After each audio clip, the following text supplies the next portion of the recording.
Out of Tehran, Iran right now, the turnout raising an important question. If Ahmadinejad loses this race, what happens with the nuclear program? What happens with U.S. relations with the rogue regime? Former ambassador to the UN is John Bolton. Sir, good morning to you. Thank you for coming back. What happens if he loses? Does it change much for us? Well, it doesn't change the fundamental direction of Iran's nuclear and ballistic missile programs or its support for terrorism, because those are controlled by the Ayatollah Ali Khamenei, who's the supreme jurist under Iran's system. The president is not the highest official in their government. There could well be changes inside Iran. I think that's what a lot of this campaign debate has been about. But on the critical elements of foreign and security policy, Khamenei and the Revolutionary Guards will remain very firmly in control. So the nuclear program goes forward regardless of the outcome, is what you're saying?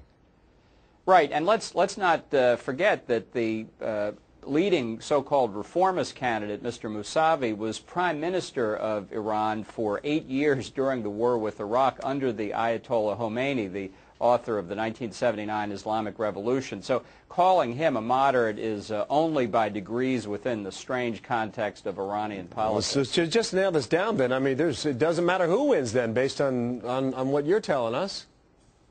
In terms of foreign policy, you know, people like to joke this dispute between moderates and hardliners when it comes to the nuclear issue is whether you have Ahmadinejad, who tells people that he's proceeding with the nuclear program and plans to wipe Israel off the map, or whether you have a moderate who proceeds with the nuclear program but is smart enough to keep his mouth shut. I see the distinction. Okay, let's move to North Korea. In the past month, these people have been busy. You've got an underground nuclear test, several missiles launched, an armistice that had been in place for 50 years reversed. I mean, that's just in the past month alone. Can you figure out what's going on inside this country? Well, I think there were operational reasons to try to test another nuclear device and to continue to test their ballistic missiles. But I think they chose the moments that they did because they saw a weakness in the new Obama administration. And, you know, when the Security Council votes this new sanctions resolution in just a few hours' time in New York, I think the North Koreans will be confirmed. It's only a modest increase in the existing sanctions, and I think, in effect, is a kind of green light for the North Koreans to engage in further testing, both nuclear and ballistic missiles, which is now being widely reported. Well, how much are they testing the White House on this, the new administration?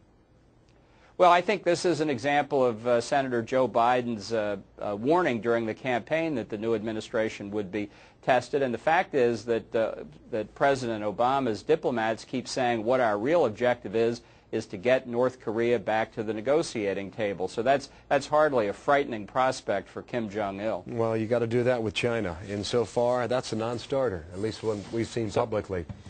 Mr. Ambassador, thank you for your time today. John Bolton, my guest from Washington. Thank you.